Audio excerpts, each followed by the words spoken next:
I just have two items for all of you at the top.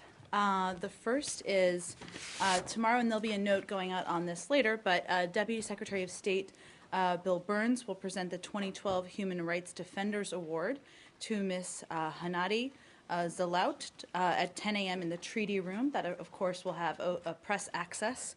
Ms. Zalaut has fought for freedom of expression and other fundamental human rights in Syria since before the revolution. She participated in one of the first large-scale demonstrations against the regime in 2011, and early on worked closely with the leadership of the local coordinating committees, an integral part of the Syrian opposition infrastructure. She also trains and mentors Syrian journalists, and she focuses her efforts on outreach to Syrian minorities and women. So look out for a notice of that. What time is that? 10 a.m. tomorrow. I know the president just addressed the situation in the Philippines as well as other domestic issues. And so just to provide you all an update on that front, we of course continue to work to support the government of the Philippines in its response to the typhoon.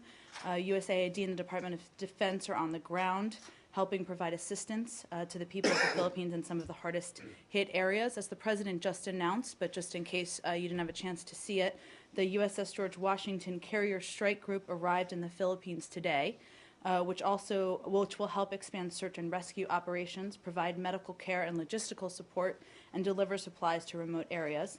The George Washington brings with it 21 helicopters, significantly enhancing airlift capability to transport emergency supplies. And I know I gave some details yesterday as well on other supplies that are on the ground. So, in addition to the Philippines, the president also spoke quite at length about Iran. He did. And the effort the effort on the Hill. And what he said was essentially the same as what officials have been telling members of Congress for some time. But I just want to try and get some clarification on something. He said, let's see if this short-term Phase 1 deal can be completed to our satisfaction, where we're certain that while we're talking with the Iranians, they're not busy advancing their program. And then he said we can buy some additional months in terms of their breakout capacity. Is it not true? Is the converse not true?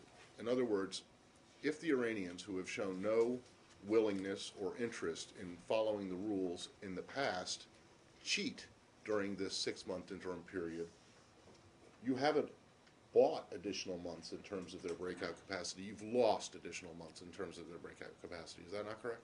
Well, you're jumping to a conclusion. Obviously, we're not going to entertain before we've even agreed to an agreement.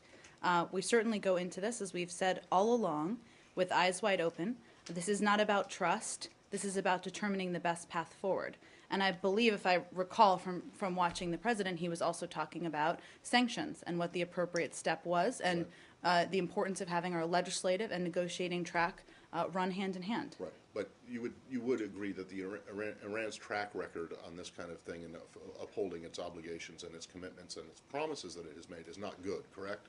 Well, Matt, I think we've never implied or conveyed that there isn't a deep level of mistrust. Right. There is, and that's something that needs to be overcome over time. But I don't understand how the president can say we will have lost nothing if at the end of the day it turns out that they are not prepared to provide the international community with the hard proof and assurances necessary for us to know that they are not pursuing a nuclear weapon.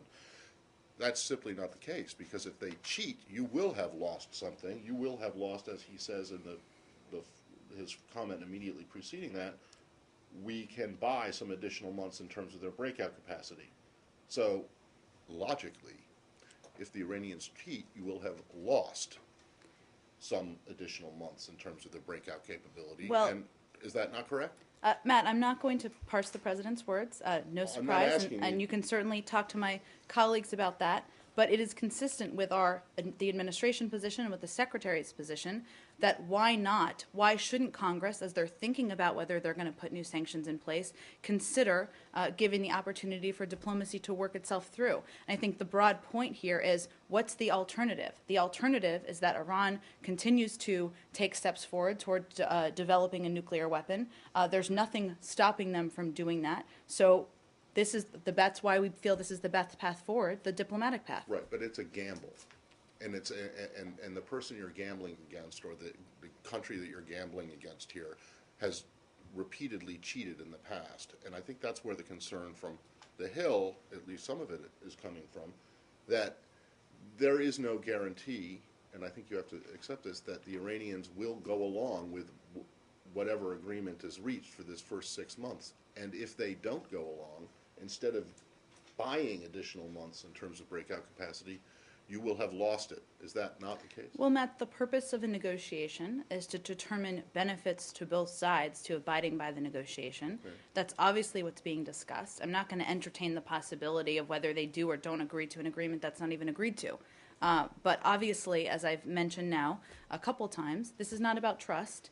This is about determining the way to prevent Iran from acquiring a nuclear weapon. We feel diplomacy should always be the first path, and that's what we're pursuing now. Okay. I'll stop after this, but I just want to try and get a straight answer to the question. If, in fact, you can buy additional months in terms of their breakout capacity, if the Iranians go along with this and are honest and forthright about it, is the opposite not the case? Do you not lose additional months of their breakout capacity in the event that they don't? Well, I don't think you lose, because what's the alternative? What is the alternative plan being proposed here? But you lose because they're closer to having a nuclear weapon. Well, we lose if we don't have a diplomatic path forward, we don't have an agreement, there isn't an alternative being presented that's preventing them from acquiring a nuclear weapon. So, in other words, it is a gamble. Well, You're it's gambling that the Iranians will abide by this agreement if and when it is come up. We are determining- Which is fine, except that the stakes here are higher than just dollars. the stakes are incredibly high. Nobody is questioning that. The point I'm making is that the world, including the president, including the secretary, is committed to, or many countries in the world, I should say, preventing Iran from acquiring a nuclear weapon. The determination has been made with the P5+1 that this is the best path forward to do that. The problem is I just don't understand how the president can say we will have lost nothing if at the end of the day the Iranians aren't abiding by this agreement, because in fact you will have lost something. Well, if there isn't an agreement, then they would be continuing to take steps forward, and we would possibly be putting at risk the international coalition on sanctions. But surely So- you can contemplate the idea that they do agree to the agreement and then don't abide by it, right? I think that's And going they down haven't- and many paths that we don't even have an agreement yet. Okay, So fair let's enough. get to But that step in past first. agreements, have the Iranians, do they have, what's their track record on past agreements? Is it Again, good, bad, Matt, or the indifferent? purpose of a negotiation is to have reasons for both sides to abide by the agreement. Oh, go ahead. So cordial. Secretary Kerry this morning. It's because in you're his- women. in his Go inter- ahead. Kind of a second comment. No, it's not. In his interview with MSNBC this morning, Secretary Kerry mentions that one of the things that's possibly on the table from the US side is freeing up what he called a tiny portion of $45 billion of Iranian assets or revenues from oil sales, which are around the world. Could you perhaps give us a bit more detail about that? A tiny portion is how much, and are these oil revenues that are in bank accounts in the United States, or are we also talking about revenues that are held in bank accounts in European nations, for instance? I wish I could give you more detail. I can't. What he was talking about was the fact that there are very large, inaccurate, false numbers out there in terms of what's on the table. They're significantly lower than that, as we talked about yesterday, and so that's what he was addressing. It has not changed that any agreement would not address the core sanctions, would not hit the core sanctions, and obviously there needs to be significant steps on both sides, and we're talking about a 6-month interim and a longer final comprehensive But if he's talking deal. about money that's around the world in different bank accounts, then he's not just talking about the United States lifting a freeze on whatever monies might be here in the United States. He's also talking about giving US allies and partners a green light to allow monies frozen in their accounts to be released. Well, without going into more detail, obviously this is not an agreement between, or would not be an agreement between the United States and Iran. Would be a P5+1 agreement with Iran, right? With some very important, powerful countries who have big stakes here as well. So obviously nothing's agreed to until everything's agreed to, but any aspect of this that's agreed to would be applicable to all the members. Right, okay. Can I just make sure that I heard you correctly? I think because I think the "in" got swallowed in front of inaccurate. You meant to say there are large and inaccurate figures, not large and accurate. Inaccurate. I will articulate more The clearly. figure the Secretary put out there today, the 45 billion, that's an agreed figure, is it, between the United States and the P5+1? I'll have to look more closely at it. I think what he was referring to was the number they actually have, not the number that would be relieved. No, he said a tiny portion of 45 billion. So the 45 billion, then, I wanted to ask if that's the agreed figure that you and the P5+1 have said is being held in bank accounts around the world.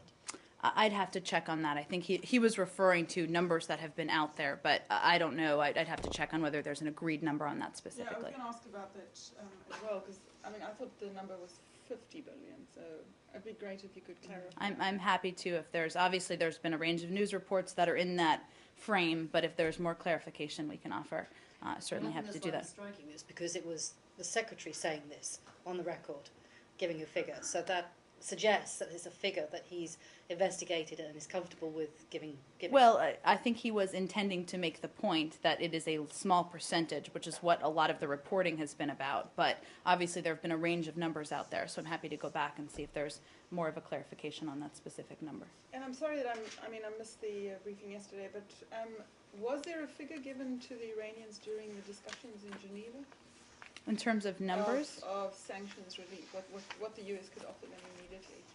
It's fair to say that obviously numbers are being discussed, but I'm not going to get into the specifics of those numbers. Discussed with the Iranians or discussed among in the U.S. with Well, Congress? it's fair to assume that if there's a proposal on the table and the Iranians have looked at it, that those proposals include numbers. Okay. And then I was trying to, is the Secretary going to Geneva for the next round of talks? Well, as you probably know, Undersecretary Sherman is leading the delegation. We certainly keep that option open, as we did last time, but at this point, he's not planning to attend, and obviously we'll evaluate as we get closer. At what stage would he actually think of going? Is that when it was, he said before that the deal was very close, well, the French as well have said that, the deal was very close. At what stage could he intervene and think that this, is it just before or at what stage would he I think it's a determination that he would make, as he did last time, in coordination with the negotiating team and with the national security team about whether it would be helpful or useful for him to be there. So that, of course, will be a conversation that will be ongoing. Is the meeting on the 20th or the 21st? It's fair to say it's next week. They're still determining, I think, the exact start date. So if I were you, I'd buy a plane ticket and be there in advance of the 20th, and you can always enjoy Geneva. With an open return. Any more on I Iran? have one more on this. Foreign Minister Lavrov said this morning that when he arrived in, when the negotiations began in Geneva last Thursday, what was presented was basically a framework or a draft deal that had been agreed to between the U.S. and Iran, and it was not a P5+1 signed off on agreement. Is that correct? Obviously, it was amended, it was changed, but I just want to find out if is he telling the truth here? Is that what happened? Well, I saw the comments. I thought I had them here. I'd have to look more closely. But as a reminder, Cathy Ashton was leading and hosting the negotiations, right? There had been discussion at the political directors level about the specifics of the text that was being looked at. Obviously, when foreign ministers get together, they're going to take a closer look at bracketed text, as the Secretary has referred to, and make suggestions and changes as needed. But the P5 had discussed and negotiated going in, and as you know, coming out, we're in agreement. Right, but when Undersecretary Sherman arrived in Geneva and began her discussions with Catherine Ashton, was what they were discussing essentially a U.S.-Iran draft? No, there had been discussions among the political directors. Obviously, the foreign ministers were brought in late, but this is a process that's been led by EU High Representative Ashton throughout along the way. And obviously, the U.S. has stakes in it and has been engaged. At least from Foreign Minister Lavrov's point of view, and maybe the point of view of the Chinese, Catherine Ashton represents the European Union. Neither the United States is not a member of the European Union, Correct. nor are Russia and China. You're suggesting that she, in her role as host of this talk, represents all of the P5+1? No, I'm not. I'm suggesting that there were discussions among the political directors from all of the P5+1 countries. Right. Obviously, looking at the text and doing that together, that's the first time the foreign ministers had been together to do that. No. Okay, but let's go to the political directors. When the political directors first met, were they looking at a draft that had basically been agreed to between the United States and Iran without input from the rest of them? That's not. My understanding is that's not Okay, an so- accurate depiction of So how Foreign everything Minister happened. Lavrov is wrong when he says that was the case. That's not my understanding of how everything proceeded in Geneva. Can I ask for a reaction to comments from the Israeli Home Front Minister Gilad Erdan today, in which he criticised the Secretary Kerry for his criticism of Prime Minister Netanyahu during his press conference in Abu Dhabi, when he said there's nothing signed yet, so, Prime Minister Netanyahu has to wait and see what the details of the deal, any deal with Iran was. And he's, the Minister Erdan saying, are we being told that we shouldn't cry out when they're holding a knife to our throats, What is your reaction to the very angry Israeli comments that are coming out? Well, one, let me convey, as I mentioned yesterday, and the Secretary and Prime Minister Prime Minister Netanyahu, have different interlocutors on my mind, have spoken. Mr. Lavrov would love the. My apologies. They have spoken a number of times this week. What the Secretary also said in the context of his remarks was that he had great respect for, I know this isn't an exact quote, but I'm just recollecting the paraphrase, great respect for, that he'd been in touch with, that he was eager to continue to brief and have discussions about. So it was far from a criticism. This was actually more of a caution to everyone that there are a lot of reports out there. Many of them are inaccurate. No deal is agreed to until all of it is agreed to, and that we would continue to have private discussions and briefings with the Israelis. Do you intend to show the Israelis the formulation of the draft deal before it's signed? In what? Well, I guess their fear is that once it's been signed, it's a done deal. I mean, that's what you were hoping for with the P5+1, and that there's no modification. I'm wondering if the text, and there is a text already existing, which came out of the Geneva talks at the weekend, whether you're asking Israeli opinions on it, soliciting what they have to say about the actual deal. Well, just as with briefing of Congress, as the as you know, the Secretary has been doing and did an extensive briefing yesterday, certainly there's a detailed discussion of the contours of the potential agreement and the construct of our approach.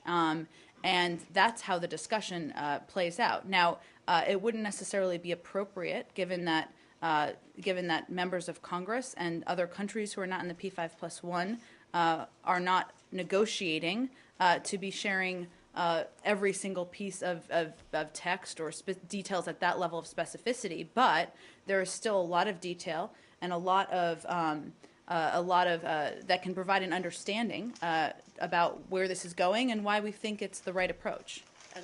And Secretary Kerry mentioned this morning on MSNBC that he'd spoken just this morning. He with, did. The Prime Minister. And they spoke yesterday and they spoke this morning. They speak regularly. On a daily basis, obviously. It's not always on a daily basis, but they do speak regularly. And no, this morning is. What was the trigger for this morning's conversation? What was the purpose of it? I honestly wouldn't read into it as a trigger. They have regular conversations about everything from the Middle East peace process to global events like Iran, and certainly that's what they talk about when they connect on the phone. I have a couple of other calls. Let me just make sure I provide those to you since I You don't have a specific readout from this morning's call, though, with Prime Minister Netanyahu? Let me see. I think I may. Let's see. Just give me a moment here. I just don't want to miss any of the calls he's done. Let's see here.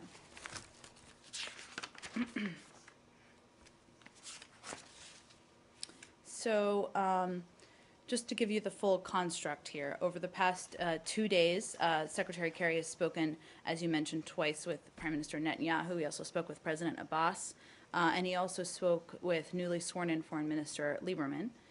He did that yesterday. And the Secretary and Prime Minister Netanyahu discussed this morning and yesterday both a range of issues, including primarily Iran and the Israeli-Palestinian final status negotiations. On Iran, the Secretary provided an update on the P5+1 talks and underscored that we are committed to preventing Iran from obtaining a nuclear weapon. And on the peace process, they discussed how to advance the negotiations from here, how the U.S. can continue to play a constructive facilitating role. As I mentioned, this is a part of their regular and ongoing discussions. And the issue of settlements, and I know Arshad asked this yesterday, was raised, of course, and Secretary reiterated our longstanding policy on that.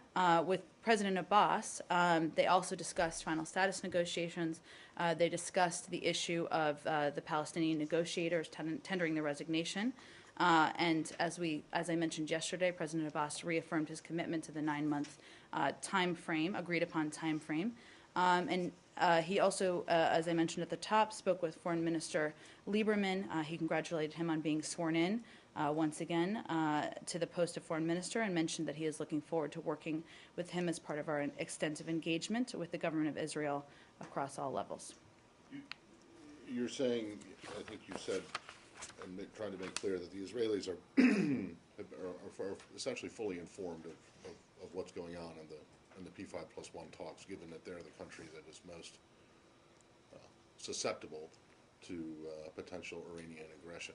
Is that correct? Well, Undersecretary Sherman was Right, there on she Sunday, as went you there. know. There's The this constant- Secretary has spoken with Prime Minister Netanyahu a number of times. I can't get into the level of detail that was provided, Right. but it's fair to say that they've provided the construct of our discussions. Right. Well, I mean, even going back to last week, the President called Prime Minister Netanyahu. The Secretary was there, met with him 3 times. He's had these daily phone calls. And yet, when the Israelis complain, you say, well, hold on about this deal, and say it's potentially devastating for them. Your message is, hold on, the deal's not done yet. Oh, there's a lot of reports out there that are inaccurate. Well, surely the Israelis aren't relying on inaccurate media reports to make their protests, are they? Or is that what you're saying? Because they would seem to know a hell of a lot more about this proposed agreement than any of the reporters who have written these inaccurate stories that you're talking about. Well, there was a lot in that question. The point I'm making is there have been a lot of numbers, a lot of details out there. Right. Yesterday I mentioned, and we just talked about it now, how there was a 50 billion or 40 billion or whatever the number out there. That's a number that they've used. That's an inaccurate number. So No, that's the total, I believe. The number that you I think are saying is inaccurate is this roughly 20 billion or 18 to 21 there have billion been higher numbers that there used would as have well.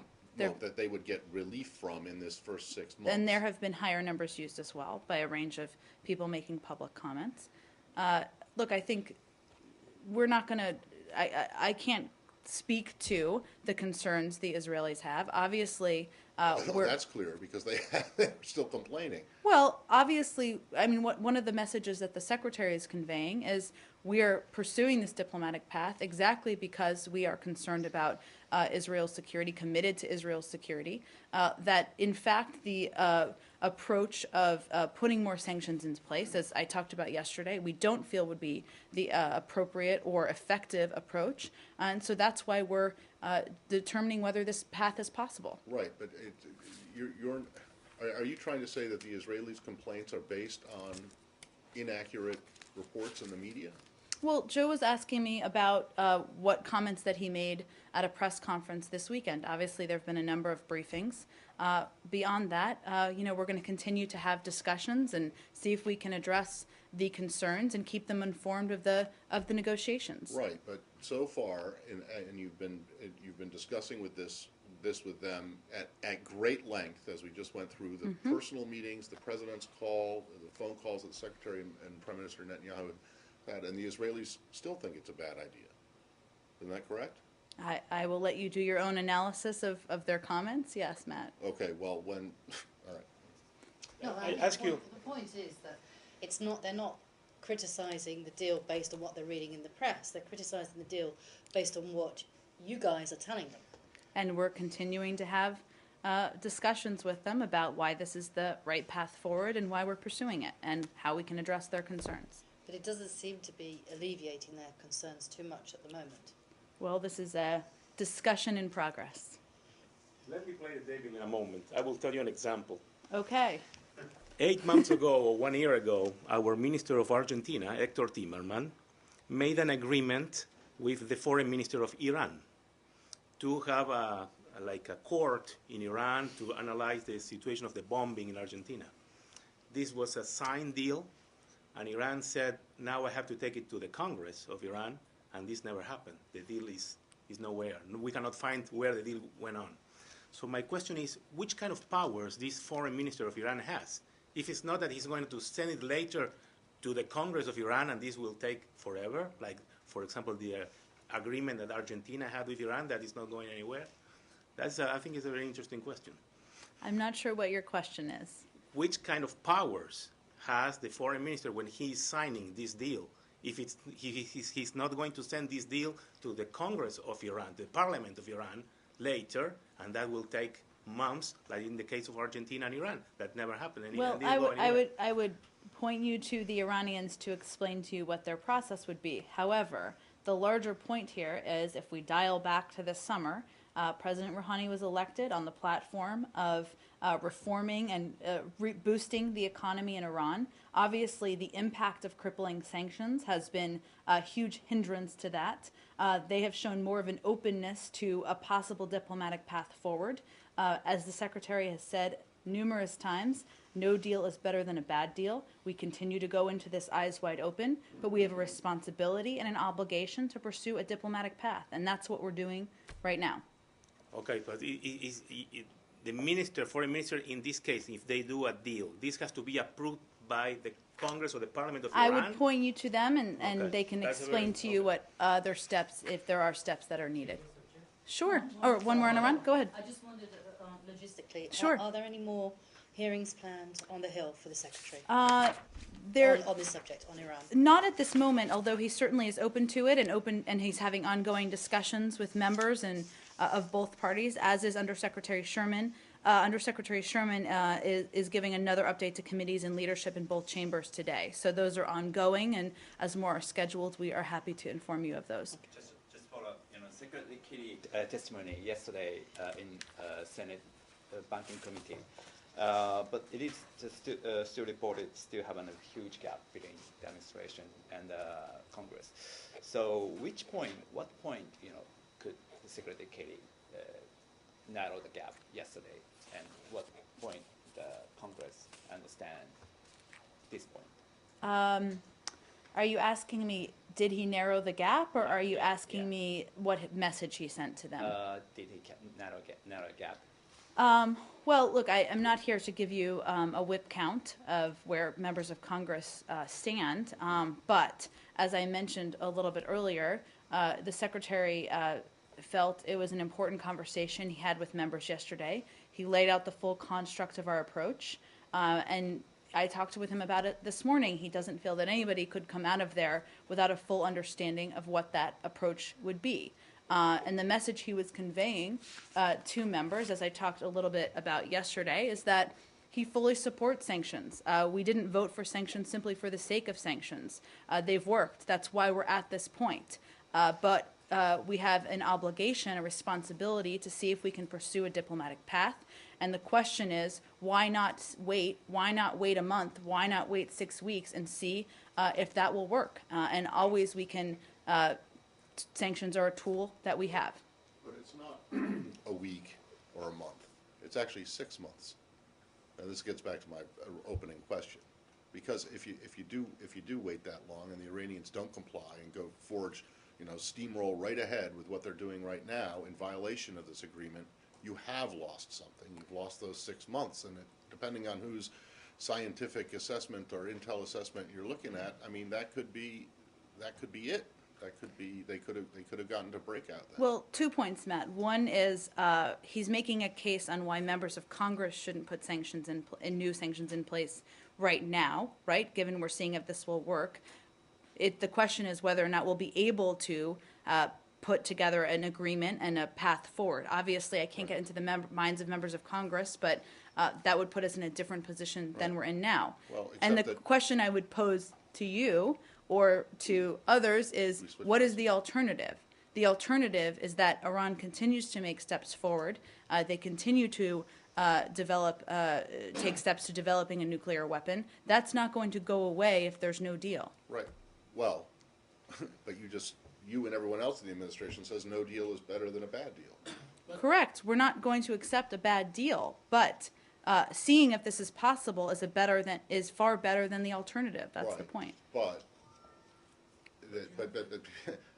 you're being told by people that it is a bad deal, that you're giving up way too much, too early, with no and so do you accept that at all?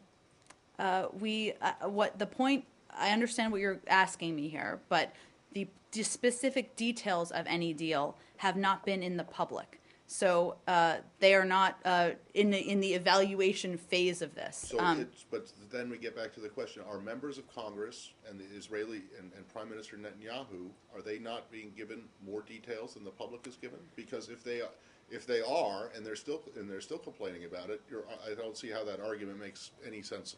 It doesn't hold water. Well, Matt, I wouldn't put everybody into.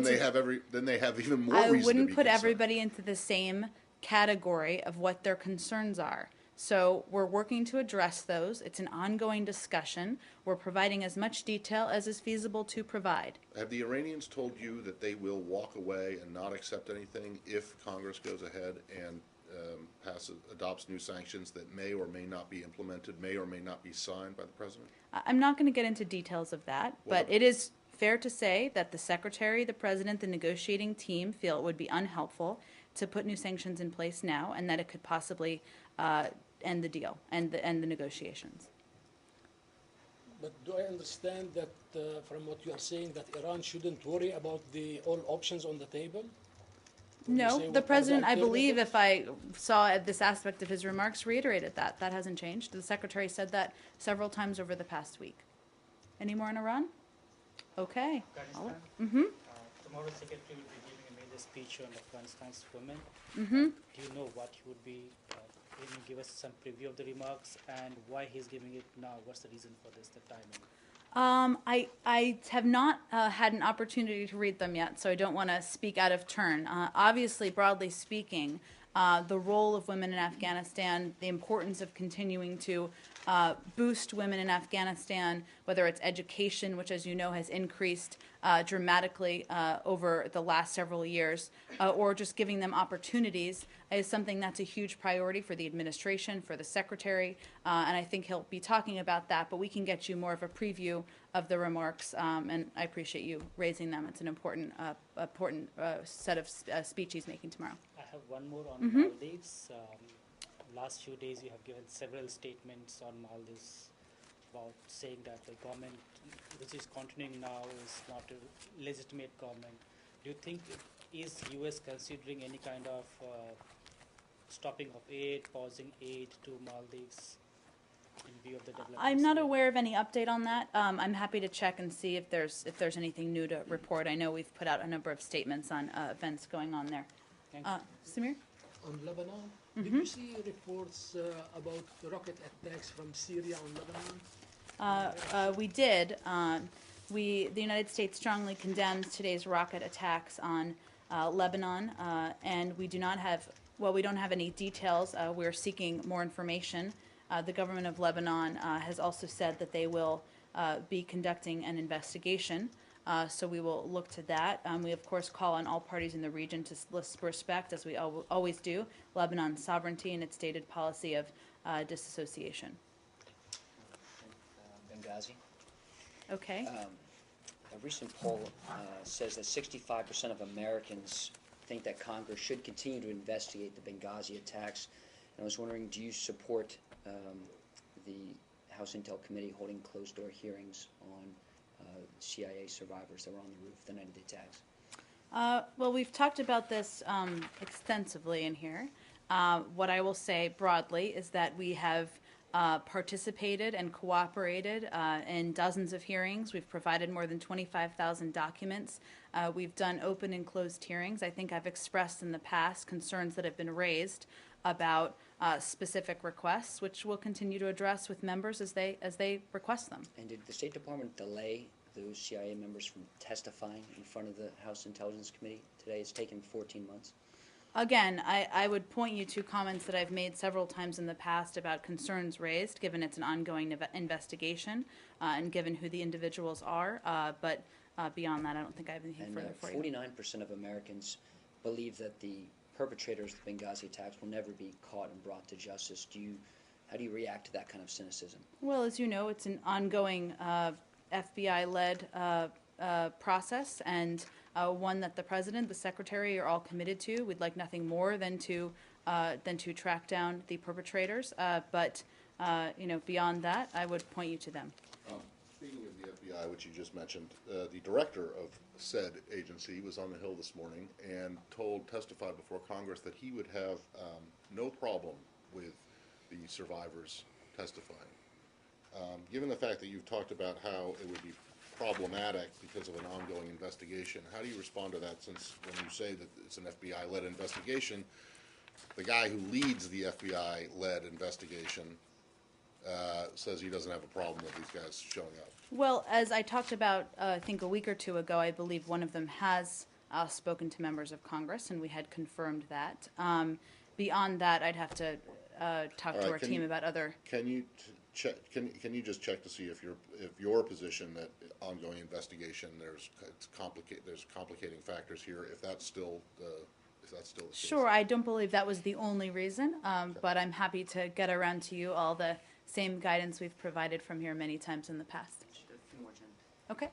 If there were repeated warnings from members of your team in Benghazi that there was a growing al-Qaeda threat, there was growing presence, was there any consideration in the building to hire private security to help buttress the support of the ambassador's protection? Well, as you know, there was an extensive review of what happened that night, and a number of recommendations made, which are being implemented. So beyond that, I'm not going to play backseat quarterback. Obviously, there are several circles of security that. I probably messed up the sports. I probably messed up the sports analogy. Backseat driver. Okay, let's get back on track. Okay, back on track. Go ahead, Lucas. Will the State Department admit that you were caught flat-footed on September 11th? Lucas, as we've talked about countless times, there's been an extensive review led by an independent body. We're implementing those recommendations. We're looking forward and determining what steps need to be taken to protect the men and women who serve around the world, and that's what the Secretary is focused on. In terms of looking forward, I know yesterday you declared Boko Haram a terror group. I know it was brought up yesterday. I didn't know if there was some more time for some analysis in the building, but would you say the terror threat is growing in Africa? Again, I know we've talked about this before, but I'm not going to give you any analysis of that from here. There was some tensions. Yesterday they made you a question regarding Colombia and Nicaragua, related Russia also, that there were some boats from Russia around. Mm-hmm. And you said that you was going to ask a little bit more. Did you any answer or any comments on that? I think the question was regarding Russian investment in the Western Hemisphere, if I recall, or that was what it was around. Obviously, there are a range of countries that invest in the Western Hemisphere, as does the United States. Our focus is on our investment and our relationships, and I don't think we're going to do an analysis of others. No, the question was regarding that there is a conflict between Nicaragua and Colombia, mm-hmm. and it seems that Russia said that in the case there is a war or something, Russia will support Nicaragua, something like that. Came from one of the commanders of some mm-hmm. of the boats from Russia that are around now in the Americas. I would point you to Russia, Nicaragua, Colombia, all the involved countries on that. Can I go to Syria? Sure. Russian President Vladimir Putin today spoke by telephone with Syria's Bashar al-Assad for the first time in 2 years, I believe, and the Syrian government's now apparently going to send a delegation to Moscow for talks mm-hmm. on the preparations for the peace conference in Geneva. What is your reaction? Are these good signs? Are these good signals that there is some movement with the Russians and the Syrians? Well, obviously, we are remaining committed, as do the Russians, to moving towards a Geneva conference. There are several steps that are being taken. The fact that that the Russians are perhaps meeting with the regime to determine their attendance and participation, and if they can confirm that, that certainly would be a positive step. But you know, we're working with the opposition. They are running points with the regime, and we're all working towards the same goal of a political solution. So the Syrian opposition agreed at the weekend that they would attend the talks. Do you have a makeup yet of their delegation? Not yet. That's obviously the next step that's being worked through, and we want it to be a inclusive and comprehensive group, and that's something that they're working towards, and we're obviously engaging with them as appropriate on. Is the hope to have a makeup of a Syrian regime delegation plus a Syrian opposition delegation in place in time for the talks on November the 25th? That's not a deadline I'm aware of. Obviously, the purpose of those conversations is to talk about everything from the agenda to attendance and the path forward. But outside of that, both the regime and the opposition will, of course, be working on their delegations. I mean, I'm just trying to get at the fact that there seems to be, after months of stalemate, there seems to be a slight movement on both sides, and whether the hope was therefore when Wendy Sherman meets with her counterparts on November 25th in Geneva, whether there might actually be an agreement for a date for a peace conference. Well, I don't want to predict that. Obviously, that's the next step, and Joint Special Representative Brahimi has said we'd like to do it before the end of the year. That certainly is the target. There are a couple of issues that need to be agreed to, and the UN needs to make final decisions and announcements on, and that's what they'll be discussing. Also coming from those talks today, the date of December 12th is being pushed around. Now, is it clearer that the meetings, and what's clear is that the meetings would probably move into December, given the November 25, discussions with the UN, the US, and Russia. Would December seem a more likely time for these meetings? Well, obviously, November 25th is an opportunity to discuss a lot of these outstanding issues because Matt has requested it not be on Thanksgiving that it's being observed, and we are still targeting by the end of the year. No date is final or set until the UN confirms it and announces it. And I've said this before about the past dates. As Joe has mentioned, there are a couple of issues that need to be worked through, and those discussions are ongoing. You say you're still targeting by the end of the year. You know, the target was mid-November. That was the last one from UNGA. But the target was March, and then June, and then July. So why, We've always said we weren't going. Still targeting by the end of the year. What That's I'm a little bit referring to disingenuous. is Joint Special Representative Brahimi's comments he made about a week or two ago about by the end of the year. So I'm referring to that. Obviously, there have been a number of events that have happened, and we've never wanted to hold a conference just to hold a conference. We wanted to do it to move the process forward. Change subject. Sure. For Egypt. There are reports Egypt's saying today that it's going to launch an international tender in January to build its first nuclear power station. As you know, Egypt froze its nuclear program in '86 because of Chernobyl. Was this discussed during the Secretary's visit? And what would be your reaction to something like this? I'd have to check on that. I don't recall it being discussed, but let me check. There were obviously a range of meetings that were group and one-on-one meetings. We've, of course, seen the announcement. We don't have details on it. As you mentioned, Egypt has previously sought to develop civilian nuclear energy capabilities. Those efforts have been delayed time and time again for a variety of reasons, so it's preliminary at this stage. And, of course, we'll be looking into more details. The other thing is also that, staying on Egypt, is that a high-level Russian defense discussions with Egypt took place today, and a lot of people are saying that, and those ties have been, basically non-existent until now. Do you find that the timing of this is interesting, given the fact that Washington has suspended aid to Egypt, and that this has kind of opened up new relationships with countries like Russia? Well, as you know, we were just there, as you joined us on the trip, just Still about, recovering. as am I, just about 10 days ago. We're focused on our bilateral relationship and where it goes moving from here. And obviously, Russia is focused on theirs. They, I know, also did a press conference where they talked about the purpose of the visit and just talked about reactivating their relationship. Those are Foreign Minister Fahmy's words. And the Russians reiterated that they have had and have had a relationship with Egypt and the Egyptian people for decades. So I don't have any further analysis other than to point you to the comments made by both sides about the purpose of their trip. Any more on Egypt? Okay. Special representative for North Korea policy, Green Davis, traveled to South Korea, Japan, China next week. Can you tell us what is the purpose of his visit?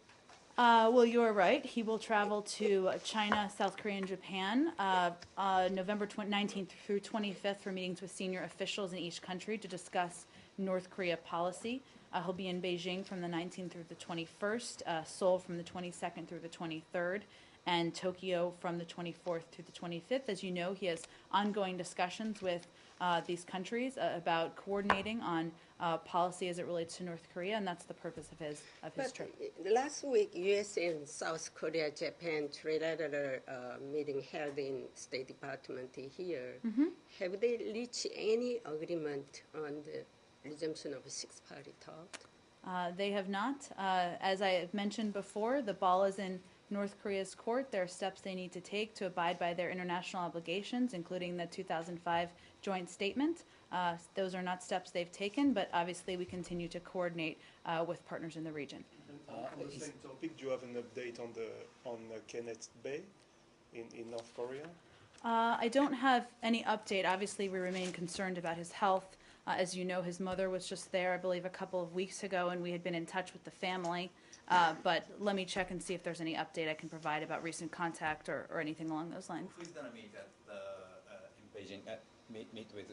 Who is he going to meet with in Beijing? Ambassador Davis in Beijing. He's going to meet with Special Representative for Korean Peninsula Affairs, Woo Da-wei. And Wang Yi engaging another higher official. That's the meeting I'm aware of. If there's other meetings, I'm sure we can provide that to all of you. There's a different view between U.S. and China, but this time he visited China, so you think very close views each other, or? Well, the secretary, as you know, has been to China and met with officials there and been in contact with them about our shared concern about North Korea, and this will be a continuation of those discussions.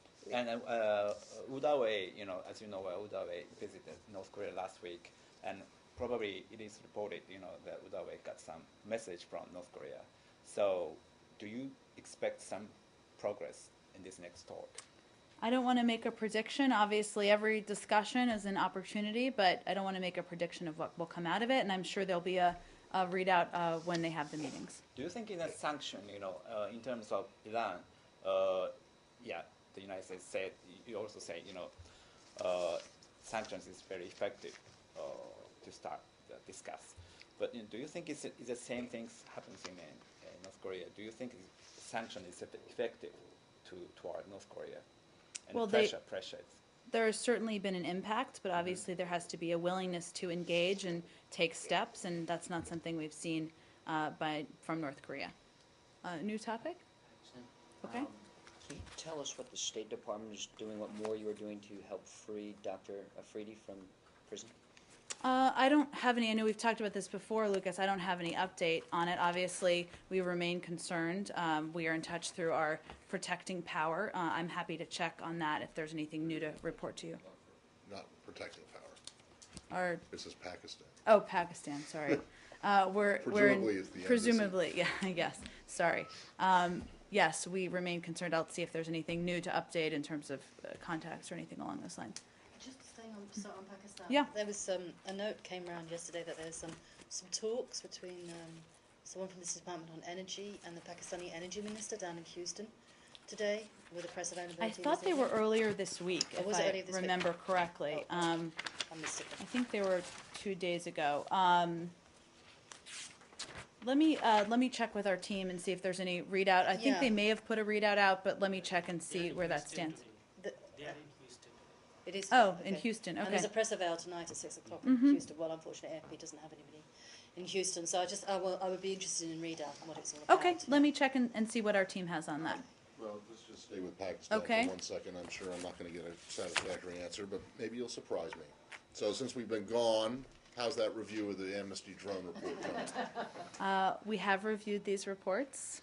That review has concluded, Matt. It has, okay. Yes. And Well, I don't have much to read out for you other than to convey that we take extraordinary care to make sure that our counterterrorism actions are in accordance with all applicable domestic and international law, and that they are consistent with U.S. values and policy. To the extent that these reports claim that the U.S. has acted contrary to international law, we would strongly disagree. We've repeatedly emphasized the extraordinary care we take to make sure counterterrorism actions are in accordance with all applicable law.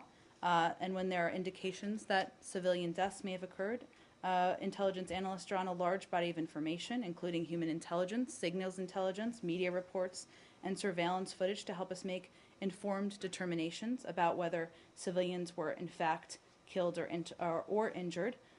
Substantial information concerning U.S. counterterrorism strikes is collected, obviously, through a variety of methods, as I just mentioned. But beyond that, as you know, as we've talked about a bit, the president gave a speech. We continue to take every step possible, and we've completed our review of the report. okay, well, that sounds like your the initial review the day after it came out. There was quibbles with two things. Well, more than quibbles. There were disagreements with two aspects. One is the one that you just mentioned, acting in violation of international law. The other one was that you said that the casualty counts were inflated, their casualty counts, and that you had better information than the eyewitnesses who were on the ground. Well, I just outlined the steps that we take. Do you still hold to the position that their casualty figures are too high? Well, we haven't. That position hasn't changed from the one we outlined earlier. Okay, so in other words, the review that has now been concluded after almost, 3 weeks or so? 3 weeks? The full review has come to the same conclusion as your cursory snap review that you did a day after. I don't have anything Is more that about right? our review to read out to all of you. All right.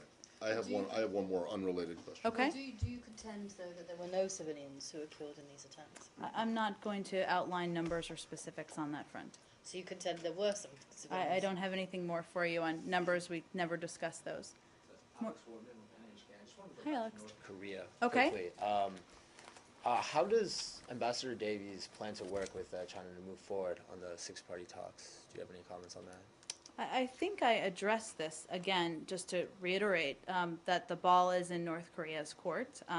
There are certain steps they need to take, including abiding by their international obligations, including the 2005 joint statement, and that's what we're waiting for. So the ball's in their court. We're continuing to work with and talk with and coordinate with our partners in the region, which is what he'll be doing on his trip.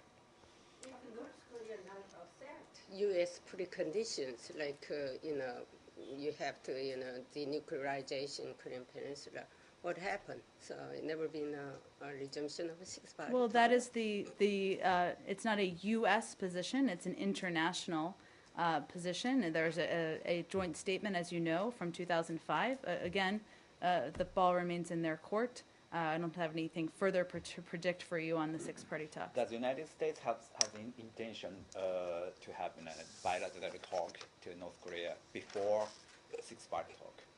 Again, I don't have anything new for you on this issue. I will point you to Glenn Davies' upcoming trip later this month. Can we move to the Great Lakes? Sure. Do you have or will you have a readout of the meeting this morning? Sorry, I was going Huron, Erie, Superior, Michigan. Not those Great Lakes, Matt. We'll educate you after the briefing.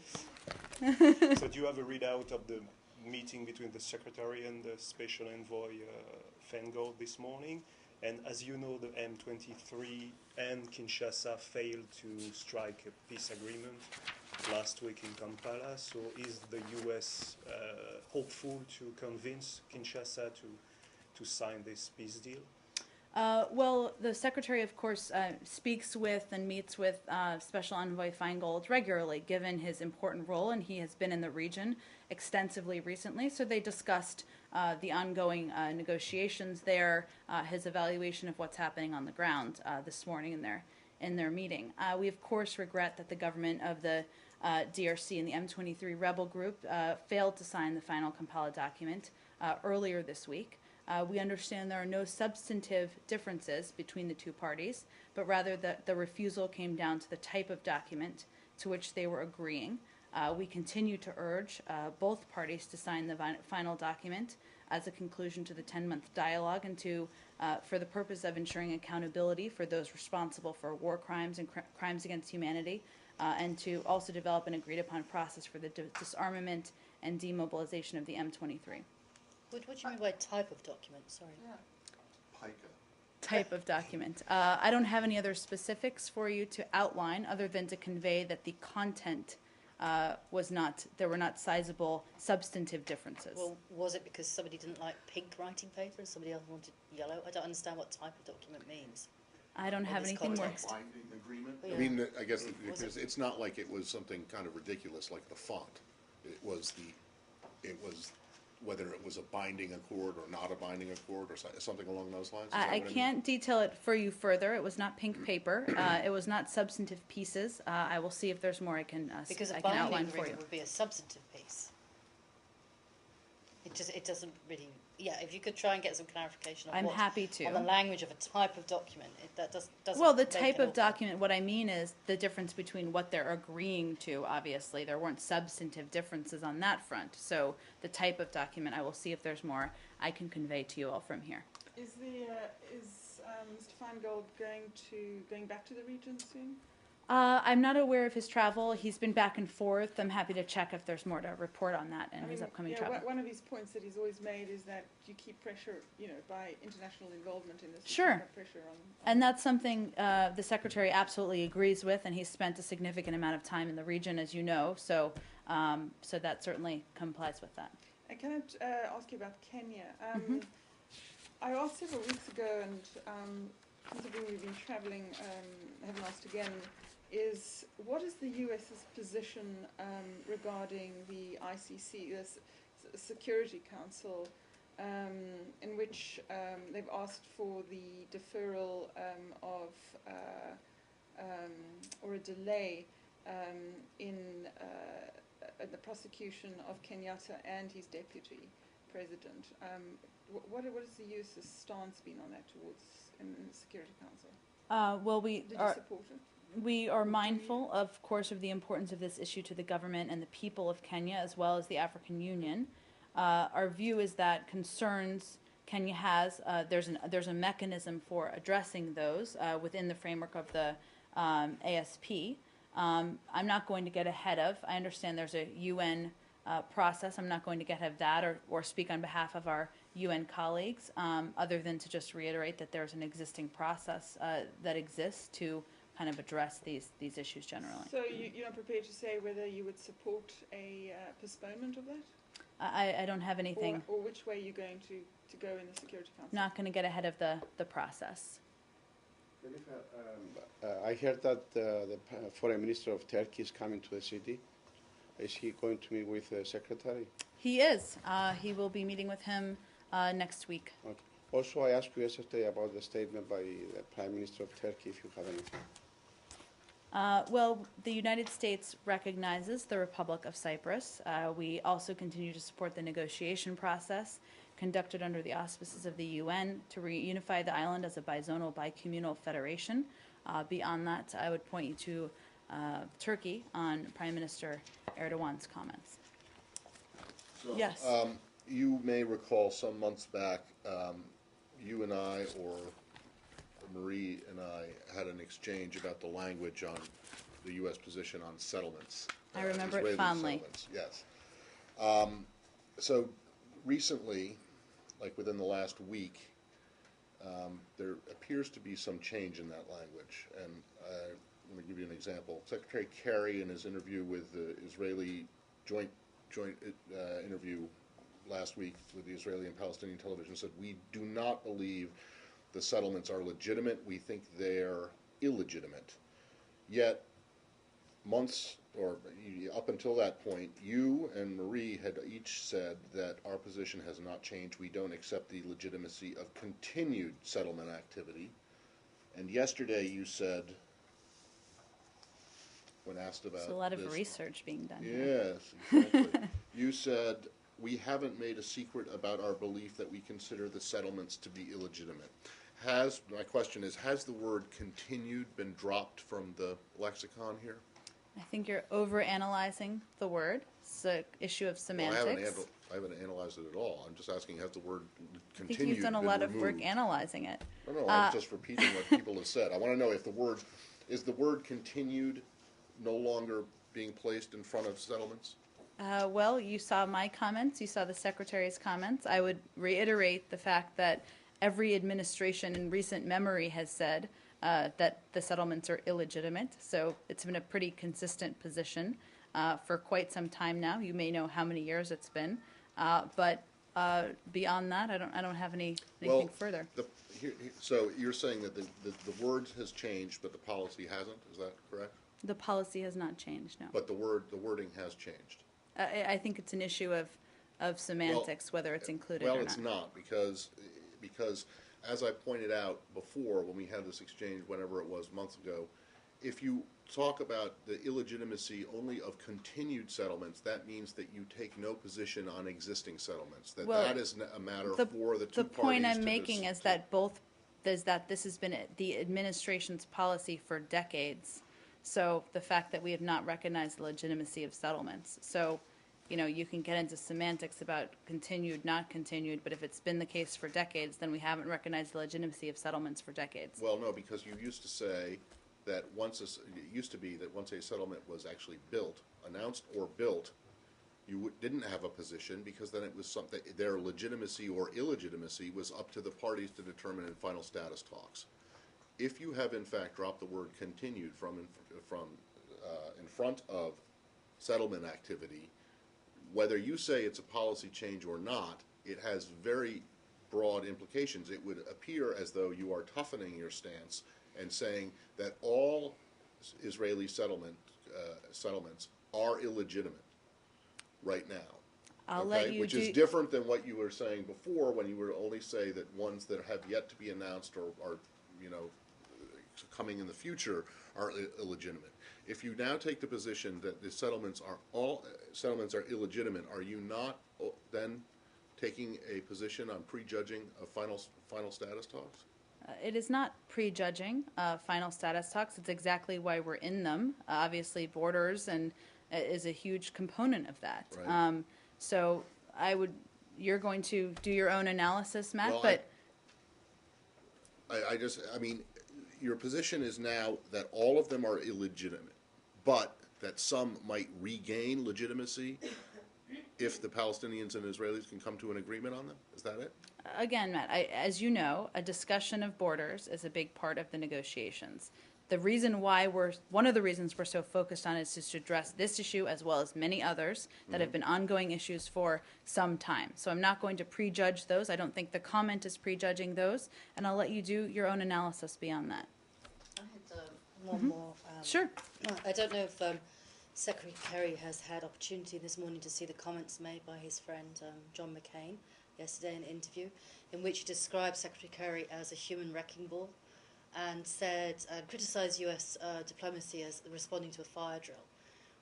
Do you have comments on that? Would the Secretary like to respond to that? I have not spoken with him about those comments.